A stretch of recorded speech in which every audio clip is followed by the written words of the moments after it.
Big tech discrimination, not just against conservative influencers and commentators, but also now going after businesses that don't fit their agenda. Payment processors like PayPal and others cutting off vendors from their platforms, even commandeering the business's accounts and funds, all for not fitting the narrative. Well, one Tennessee firm was cut off from using a payment processor for making American flags that were supportive of former President Donald Trump.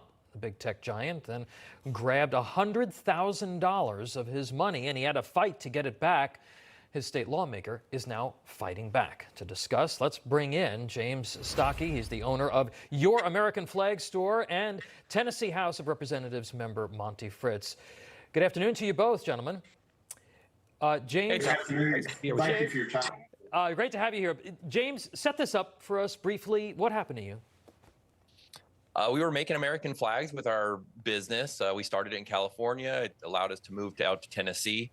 And about 4 months after we moved to Tennessee, we were attacked by 3 different big tech companies. All used their platforms to kind of shut us down. PayPal was one of them. And after a very successful ad campaign, we finally kind of had the capital to actually expand our business and grow. And it was at that time that PayPal held 100% of the money that was in that bank. Yeah. At that time, it was $100,000. In the subsequent weeks, it grew to a little over $100,000.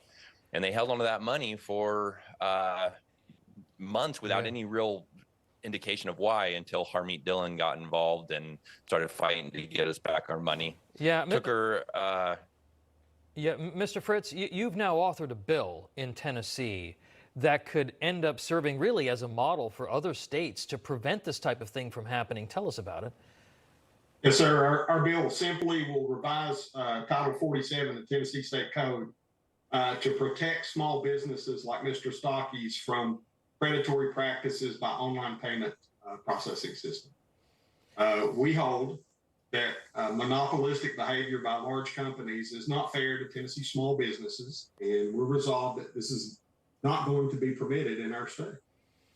Yeah, the bill establishes the ability for the state attorney general to engage in the support of Tennessee small businesses on this. It establishes a greater transparency requirement for those big tech firms, and they're dealing with Tennessee small businesses.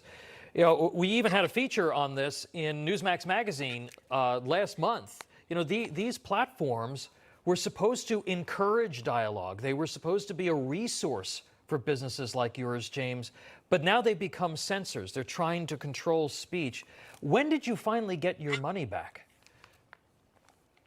Harmeet got them to release bits of it over 11 months, but it wasn't until it was at 11 months that we finally got the last bit back. They were, oddly enough, after putting us through that ordeal for almost 11 months, their last condition was that they wanted us to sign a non-disclosure agreement before they would give us the last $10,000 back.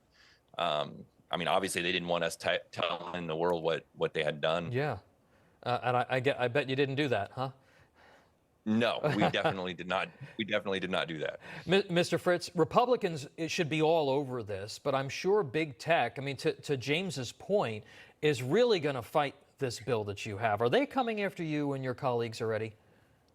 I don't know that I would use the term coming after, but we have gotten lots of lobbyist interest in this bill, and some merited. I actually pushed back the final date of gearing this bill back into the first calendar of next year to make sure that we got everything captured. We want to make sure that we are protecting our senior citizens against predatory practices.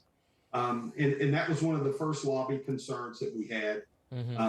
But we are intent that these unfair and deceptive business practices are not going to be tolerated in the state of Tennessee. And unfortunately, we have for so long in our country allowed that which is evil or wrong to be declared as good or right, that sometimes we have a hard time discerning between the two.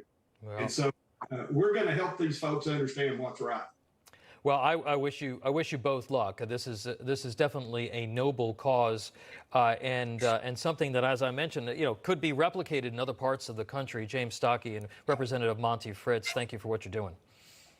Thank you so much. Thanks, Tom.